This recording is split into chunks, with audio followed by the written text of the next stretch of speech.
방탄소년단 정국입니다. Party, party, yeah. 안녕하세요. 저는 방탄소년단 황금 막내 제작곡입니다. 알았어 엄마 Hey yo ladies and gentlemen I need you girl 이름은 정 Hi guys, welcome back to our channel Bitches Purple and I hope তোমরা সবাই ভালো আছো। তো তোমরা এর মধ্যে জেনে গেছো যে BTS রা হানিমুনে গেছে।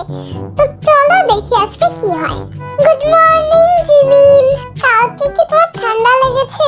কি ব্যাপার? জিমিন কোথায়? জিমিন? জিমিন? ঠিক আছে এত আগে? ওয়াশরুমে গেছে মনে হয়, দেখি তো। না, এখানেও তো নেই। বেলকনিতে? না, এখানেও নাই। কোথায় গেল আবার? দেখি ফোন করি তো। ও ফোনটাও তো এখানে রেখে গেছে। এই জিমিনটাও না কোথায় যে চলে যায় না বলে। এখন আমি তো কোথায় খুঁজবো? মনে হয় তেদের ওখানে গেছে। যাই দেখি। কি ব্যাপার জেহব ভাইয়া তুমি? আর জাংকুক তুই? আমি তো ওদের রুমে যাচ্ছিলাম। জিমিন গেছে ওখানে? না, জিমিন তো যায়নি, কিন্তু তেকেও তো খুঁজে পাচ্ছি না। হ্যাঁ, ওয়াইও নেই ঘরে। তাহলে গেল কোথায় এই তিনজন? ফোনও তো নিয়ে যায়নি যে কল করব। আচ্ছা ভাইয়া চলো দেখি রিসেপশনে কোথায় গেছে, ওরা বের হইছে নাকি। তো ওরা রিসেপশনে যাওয়ার সময় কাচের জানলা দিয়ে দেখতে পায় নিচে তে, জিমিন আর ওয়াইন বরফে খেলা করতেছে। ওই তো ওরা নিচে, মানে নিচে আসছে ঠিকই, আমাদেরকে একটু বলে আসবে না? হ্যাঁ, কোনো কাণ্ড জ্ঞানী নাই দেখতেছি। আর ওয়াইনটাও এদের সাথে আসছে, আমাকে বলেও আসেনি। হ্যাঁ, এখন তো পাওয়া গেছে এদেরকে, আর কোনো টেনশন নেই। চলো দেখি আমরাও নিচে যাই। কি সুন্দর তে, দেখো এই বরফগুলা। হ্যাঁ জিমি ঠিকই বলছো, অনেক কিউট এগুলা। এগুলা ঠান্ডা কিন্তু তাও অনেক কিউট দেখতে। তে প্লিজ আমাকে মেরো না এটা দিয়ে। আমার নিউমোনিয়া হয়ে যাবে, আমার ঠান্ডার সমস্যা তুমি তো জানো, তাও কেন মারতেছো আমার গায়ে? ও এখন তোমার ঠান্ডার সমস্যা। তুমি যে এখানে এতক্ষণ খেলতেছিলা বরফের সাথে তখন কিছু হইলো না, এখন তোমার নিউমোনিয়া হয়ে যাবে। এই নাও ওয়াইন ভাবি, আমাকে বাঁচাও, দে দেখো আমাকে মারতেছে। আরে আরে হইছে হইছে, থাম তোরা, কি লাগাইছিস বাচ্চাদের মতো এরকম? ঠান্ডা লেগে যাবে তো। দে থাম। ভাবি তুমি এরকম কেন বলতেছো? আমরা তো মজা করতেছি, তুমিও মায়ের মতো শুরু করছো। তুমি খুব ব্যাকডেটেড হয়ে গেছো। এখন আমি বুঝতেছি এখন তোমাকে মারতে হবে। এই তোরা এরকম করিস না, আমাকে মারিস না, আমার ঠান্ডা লাগে যাবে। তোদেরও ঠান্ডা লাগবে, আমারও ঠান্ডা লাগবে। কি রে তোরা এরকম বাচ্চাদের মতো শুরু করছিস কেন? দেখো না যে হোপ এরা কি শুরু করছে। বারবার বলতেছি ঠান্ডা লেগে যাবে, এরকম বরফ নিয়ে খেলিস না, তাও এরা এরকম করতেছে। না না, আমাদের ঠান্ডা লাগবে না, আমাদের অভ্যাস আছে। অভ্যাস আছে? কত আসছিস রে তোরা সাউথ কোরিয়ায়, অভ্যাস আছে তোদের? আরে তোমরা বোঝো না, হাতে পায়ে আসাটাই আসল আশা না, মনে মনে আসাটাই আসল আশা। আমরা এখানে ইমাজিনেশনে অনেকবার আসছি, এই জন্য এটা আমাদের দেশ, এখানেই আমরা থাকি, এই জন্য আমাদের কাছে বরফ খুবই কমন। কি রে এরা কি কয়? এরা কি পাগল নাকি রে? হ্যাঁ রে জাংকুক, পাবনায় 2টা সিট বুক করে রাখিস, দেশে ফিরে এই 2টাকে দিয়ে আসবো। তা যা বলছিস।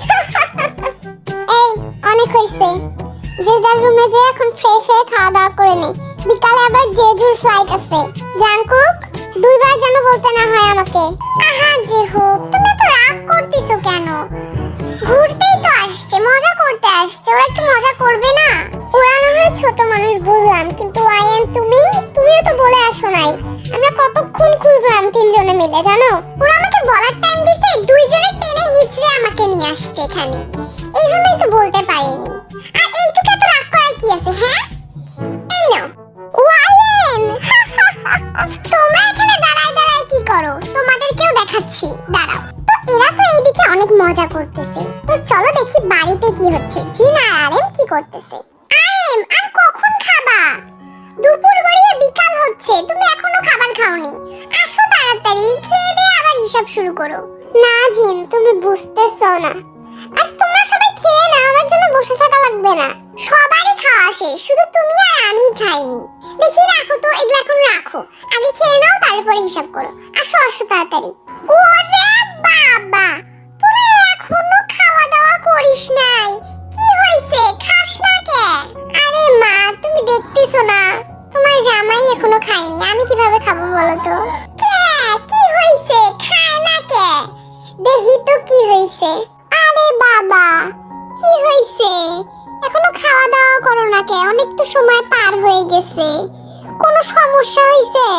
না মা, আসলে কোনো অসুবিধা নাই, যেহেতু আর জাঙ্কুক নাই তো তাই একটু হিসাব টিসাব দেখতে একটু টাইম লাগতেছে আর কি একা একা।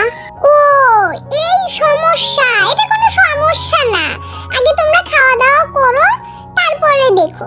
আসো বাবা, এখানে আসো, খাওয়া দাও। মনে হয় আরএম এই বিষয়টা নিয়ে অনেক টেন্স, কিছু তো হয়েছে নিশ্চয়ই। যাই হোক, আমরা এখন চলে যাই জেজু আইল্যান্ডে, দেখি ওরা কি করতেছে। ফাইনালি আমি এখানে এসে পড়ছি। হ্যাঁ জিমি, ঠিকই বলছো, এখানে আসার কত ইচ্ছা ছিল আমার। আমি সব সময় ভাবতাম যদি আমি জেজু আইল্যান্ডে যাইতে পারতাম, আমার খুবই ইচ্ছা ছিল। আজকে আমার স্বপ্নটা পূরণ হয়েছে।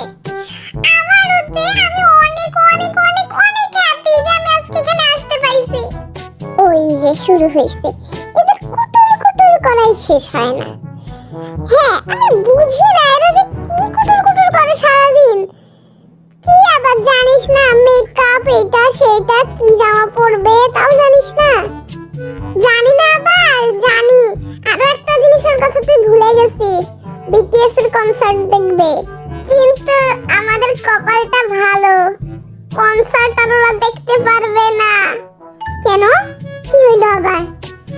আরে বিটিএস মিলিটারিতে আছে, তুই জানিস না? তুই এত খোঁজ খবর রাখিস এদের? আরে তোর বোনের সাথে থাকতে থাকতে যে আরো কত কিছুর খবর রাখতে হয় তা তো জানিস না। জানিস, একদিন আমাকে স্কিন কেয়ার পর্যন্ত করাইছে। ওই যে কি কি জানি দেয়, mask, lip balm, sheet mask, moisturiser, আরো কত কি। ও তাই তো বলি, তোর গালগুলা তো চকচক করে কে? আরে বাল, আমি একদিন খালি করছি তাতেই গাল চকচক করে না? আসলে ঠিকই বলে জিনান্টি, তুই একটা পাঠা। সুগার, দেখো সমুদ্রটা কত সুন্দর, কত নীল নীল জল, শুধু নামতেই ইচ্ছা করে, শুধু দেখতে ইচ্ছা করে, তাই না? হ্যাঁ জিমিন, ঠিকই বলছো, অনেক সুন্দর সমুদ্র, একদম তোমার চোখের মতো। কিন্তু আমি তো কন্টাক্ট লেন্স পরছি। হ্যাঁ আমি জানি, এমনিতেও তোমার চোখ নীল না। আসল কথায় আসো, বলো কি আসলে? শোনো না, দেখো কত সুন্দর সমুদ্র, একটু নামতে ইচ্ছা করতেছে আমার। আমি একটু নামি, আচ্ছা? তোমার নামতে ইচ্ছা করতেছে না? আমার অনেক ইচ্ছা করতেছে, প্লিজ আমি একটু নামি, আচ্ছা? তুমি যে সমুদ্রে নামতে চাচ্ছ, তুমি কি সাঁতার জানো? না জানি না, কিন্তু তুমি আমার সাথে থাকো তাহলেই হবে, প্লিজ। ও জিমিন, তুমি এত কিউট কেন? তোমাকে আমি না বলতে পারি না। আচ্ছা ঠিক আছে, কিন্তু অল্প জলে, আচ্ছা? আচ্ছা, আই লাভ ইউ সুগা। চলো চলো তাড়াতাড়ি চলো। ডনমিন তো চলে গেল, দূর থেকে দাঁড়িয়ে টেকুক কি বলে চলো শুনি। মানে হোয়াই আই এম হিয়ার, আমি বুঝতেই পারতেছি না। তুমি বুঝবাও না, আমি বুঝি না আমি তোমার সাথে এখানে কেন আসছি। তাহলে কার সাথে আসতে চাইছিলা? মানে আমি বলতে চাইছি আমি কেন আসছি এখানে। সবাই মজা করতেছে, শুধু আমি আর তুমি এখানে এক কোণায় দাঁড়ায় আছি, কেন? হ্যাঁ আমিও বুঝতেছি না যে জিমিন আর জেহব ভাইয়া এত বেলজ্জা কবে হয়ে গেল। এইখানে ভাই আর ভাই বউ দাঁড়ায় আছে আর ওরা কি সুন্দর ওদের বউ বর নিয়ে রোম্যান্স করতেছে। এদের কোনো লজ্জা শরম নাই, কারোই কোনো লজ্জা নেই। আসলে দিন দিন তুমি শুধু লজ্জাপতি হয়ে যাচ্ছ। আমি বুঝতেছি না কেন আমরা এখানে কি জন্য আসছি। আসলে আমারই ভুল হয়েছে, আমি যে কেন আসলাম এদের সাথে, একাই আসা ভালো ছিল। আমার এত অকওয়ার্ড লাগতেছে, ওরা যে কেমনে কি, আমারই তো কেমন লাগতেছে। মানে জাঙ্কুক, তুমি এত লজ্জাপতি কবে থেকে বলে? যাই হোক, আজকের ভিডিওটা এই পর্যন্তই। আই হোপ তোমাদের আজকের ভিডিওটা ভালো লাগছে। ভালো লাগলে লাইক, শেয়ার, কমেন্ট, সাবস্ক্রাইব করো। আর একটা কথা, তোমরা শুধু বাংটান বাড়ি দেখতে চাও, কিন্তু বাংটান বাড়ি বাদ দিয়ে অনেক স্টোরি আছে যেগুলো আমরা বানাতে চাই, কিন্তু তোমাদের জন্যই বানাইতে পারি না। আর বাংটান বাড়ি আমরা শেষ করতে চাচ্ছি, অলরেডি 70+ এপিসোড হয়ে গেছে। তোমরা খুব তাড়াতাড়ি বাংটান বাড়িটা শেষ করে দেব। আর অন্যান্য স্টোরিগুলো দেখা একটু অভ্যাস করে নাও।